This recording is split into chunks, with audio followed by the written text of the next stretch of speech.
आधी रात के समय एक संत ने सराय के मालिक से ठहरने के लिए जगह मांगी। मालिक बोला, आपका इस गांव में कोई परिचित है तो उसको लेकर आइए। अजनबी को यहाँ ठहरने नहीं दिया जाता।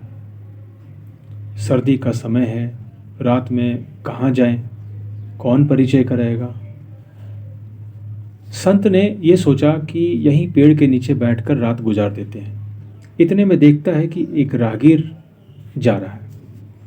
संत ने उस राहगीर को रोक कर कहा, इस सराय का मालिक किसी का परिचय चाहता है, कृपया आप मेरी यहाँ पहचान करा दें तो रात में ठहरने का मुझे मौका मिल जाएगा। आप तो यहीं के रहने वाले हैं। राहगीर ने देखा कि ये तो कोई संत मालूम पड़ते हैं। वो बोला कि महाराज, पहले आप मेरा परिचय जान लीजिए कि मैं कौन हूँ। मैं एक चोर हूँ, चोरी करना मेरा काम है। मेरी गवाही पर तो सराय का मालिक शायद ही आपको यहाँ ठहरने देगा, किंतु मेरा एक सुझाव है, अगर आप इसे स्वीकार करते हैं तो, कि मेरा घर खाली है, आप वहाँ रह सकते हैं। मैं रात भर अपने धंधे में लगा रहूँगा और सुबह आऊँगा और सुबह आप निकल जाएं। संत बड़े चिंतित स्वर में बोला कि तुम बड़े अजीब हो। तुमने एक अजनबी पर इतना भरोसा कर लिया कि उसे अपने ही घर में ठहरने पर राजी हो गए। चोर बोला कि जो बुरा से बुरा काम हो सकता है वो काम तो मैं कर रहा हूँ। आप मुझसे अधिक बुरा और क्या कर सकते हैं? ज़्यादा से ज़्यादा चोरी करेंगे, ये तो मेरा काम है। तो आप मेरे घर पे ठहर सकते हैं।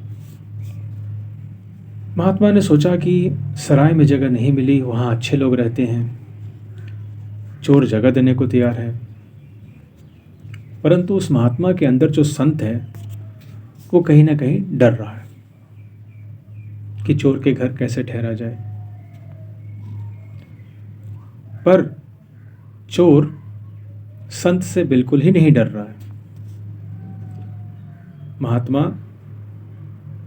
चोर के घर ठहरने से डर रहे हैं, पर चोर महात्मा को अपने घर में ठहराने से बिल्कुल ही नहीं डर रहा।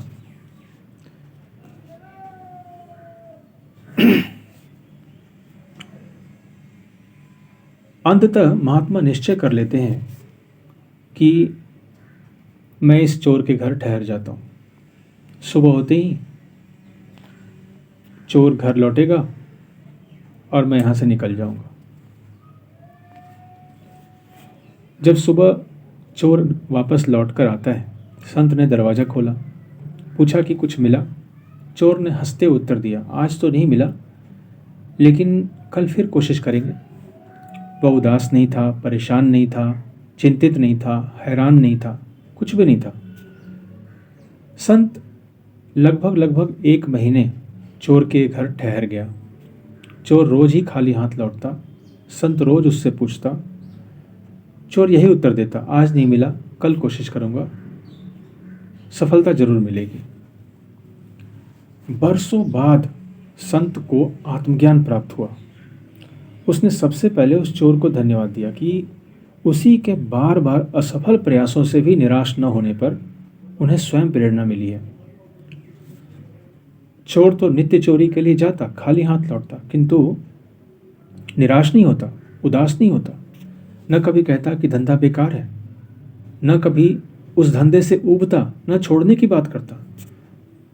किंतु जब वे महात्मा खुद परमात्मा की ओर कदम बढ़ाते हैं तो अनेकों बार मन में ये लगता है कि सब बेकार है। न किसी आत्मा का अनुभव हो रहा है, न किसी परमात्मा का, पता नहीं किस पचड़े में पड़ गए हैं। कितनी बार ही छोड़ने का मन करता है।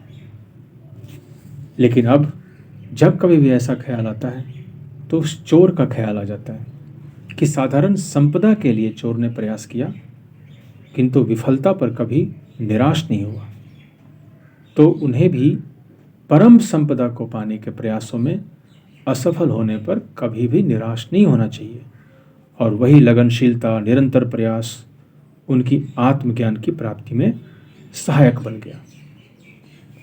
हमारा लक्ष्य चाहे कुछ भी हो, निरंतर धैर्य तथा लगनशील होकर कार्य करना अनिवार्य है।